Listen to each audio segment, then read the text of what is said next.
नमस्कार। मैं देवेंद्र सिंह बिष्ट स्वागत करता हूं आप सभी का आपके अपने YouTube चैनल पर। आज शिक्षा निदेशालय दिल्ली के द्वारा कक्षा 10वीं के लिए हिंदी विषय में कार्यपत्रक 4 भेजा गया है,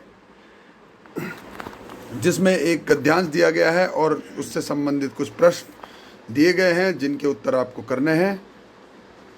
तो आइए शुरुआत करते हैं गद्यांश से। भारतीय शिक्षा के क्षेत्र में शिक्षा प्रशासन का इतिहास अधिक प्राचीन नहीं है। इस देश में शिक्षा की शुरुआत धार्मिक दृष्टिकोण से हुई।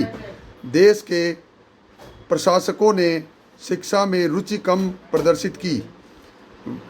सर्वप्रथम 1813 में चार्टर एक्ट के बाद तत्कालीन ईस्ट इंडिया कंपनी ने शिक्षा प्रशासन का दायित्व लिया। यह दायित्व भी बहुत सीमित था। देश की समग्र शिक्षा के लिए 1 लाख रुपए समुचित रूप से व्यय हो, यह देखना मात्र ही तत्कालीन प्रशासन का लक्ष्य था। शिक्षा प्रांतों का विषय रहा तब सरकार ने शिक्षा में रुचि लेना प्रारंभ किया। इसके बाद ही हमें शिक्षा प्रशासन के स्वरूप में परिवर्तन देखने को मिला। सन 1921 तक शिक्षा प्रशासन केंद्रीय विषय ही रहा। 1921 के बाद से अब तक यह राज्य का विषय ही बना रहा।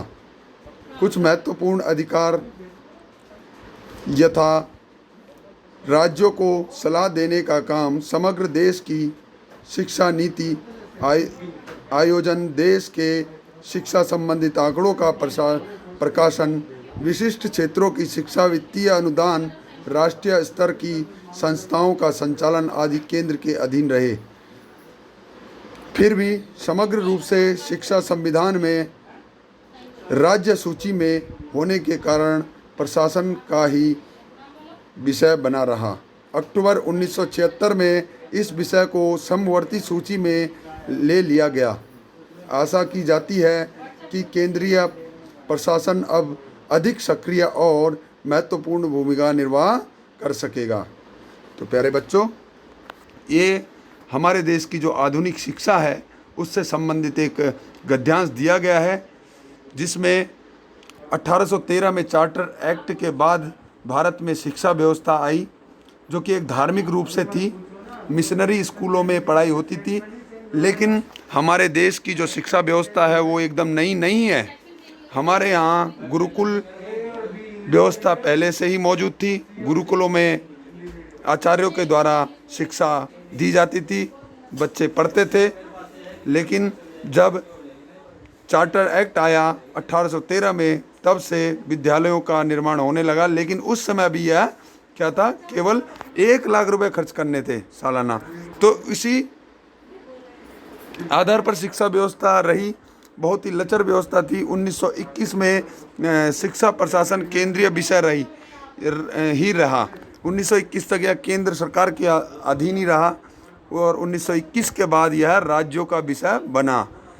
उसके बाद यह विषय समवर्ती सूची में कब लाया गया? 1976 ईस्वी में। तो ऐसे हमारे देश में ये जो आधुनिक शिक्षा है उसका विकास हुआ। तो इससे संबंधित कुछ प्रश्न दिए गए हैं। पहला प्रश्न हमारा है, धार्मिक शब्द में प्रत्यय अलग कीजिए। प्यारे बच्चों, प्रत्यय हमेशा किसी भी शब्द के अंत में जुड़ता है। तो धर्म में हमने इक प्रत्यय जोड़ दिया तो धार्मिक हो गया। धर्म के पीछे लगता है प्रत्यय और जो उपसर्ग होता है वो आगे लगता है। तो इक प्रत्यय इसमें है। विशिष्ट एवं सीमित शब्दों का विलोम क्या है?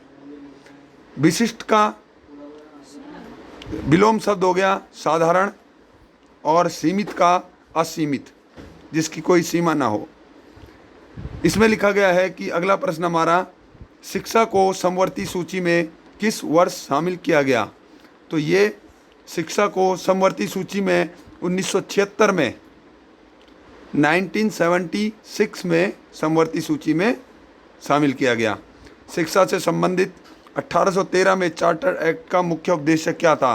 तो ये 1813 सर्वप्रथम के बाद तत्कालीन ईस्ट इंडिया कंपनी ने शिक्षा प्रशासन का दायित्व लिया और इसमें देश की समग्र शिक्षा के लिए 1 लाख रुपए समुचित रूप से व्यय करने का प्रावधान था। आज आप वर्तमान विद्यालय शिक्षा व्यवस्था में कौन से 2 परिवर्तन करना चाहेंगे, ये आपको बताने हैं। ये बच्चों के लिए है, आप अपने हिसाब से कोई भी 2 परिवर्तन यहाँ पर लिख सकते हैं और इसका उत्तर दे सकते हैं जो आपको लगता है कि हाँ, ये चीज़ बदलाव होना चाहिए हमारी शिक्षा व्यवस्था में, हमारे विद्यालयों में, वो आप लिखिए। आगे एक महत्वपूर्ण जानकारी कोविड के संदर्भ में जो उचित व्यवहार संबंधित संदेश आपके लिए है वो है कि कोविड-19 के विरुद्ध लड़ाई में सुरक्षित रहने के लिए मास्क जरूर पहनें और कहीं भी भीड़ भाड़ वाले क्षेत्रों में, इलाकों में कहीं ना जाएं। सामाजिक दूरी बना के रखें और स्वस्थ रहें। तो प्यारे बच्चों, ये था हमारा आज का कार्यपत्रक 4 12/7/2021 का। इसे अपने कॉपी में कीजिएगा और ये वीडियो आपको अच्छी लगी हो तो इसे लाइक कीजिए, अपने मित्रों के साथ शेयर करें और इस YouTube चैनल को सब्सक्राइब जरूर करें।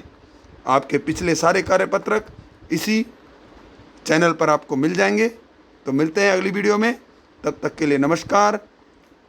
जय हिंद, जय भारत।